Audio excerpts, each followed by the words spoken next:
And I just kept writing and writing, and people kept reading it. And then as of today, I switched it off the Times Union site onto my new site, which is called FridayPuppy.com, and then I'm writing it on my own sort of platform with my own ads and my own everything. So it feels good. It's sort of like liberating. And, you know, sort of, I kind of feel like I'm working for myself, which I didn't really 100% feel like I was working for.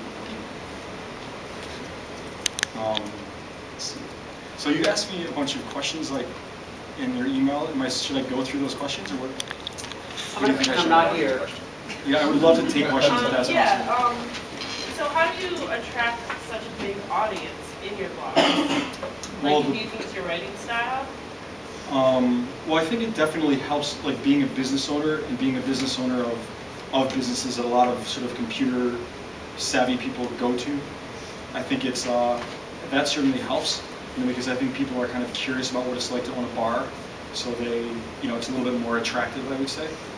And I think my writing style is kind of, it's almost like unedited. I write a lot of stuff that I probably shouldn't be writing, but I just don't really know how to stop. You definitely push the envelope a little bit, which I think people can appreciate. Yeah, you know, like I feel like I don't know if it's good or bad, but I feel like I will just sort of say what I'm thinking, even if it could potentially be bad for business, but people seem to appreciate it or relate to it in a positive way.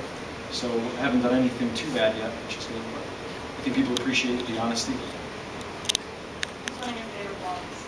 What is one of my favorite blogs? I like Boing Boing. Do you know that blog?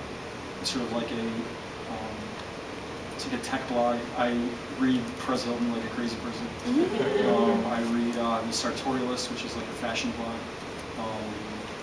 I read Pete Spalmer's beauty blog all the time. I like Steve Barnes' blog on the Times Union. I also like Christy Gustafson's blog on the Times Union. Yeah. So where do you get your inspiration for your blog entries? I take a lot of pictures. I feel like I always have the camera with me, and like especially having a phone that has a pretty decent camera, I take pictures all the time.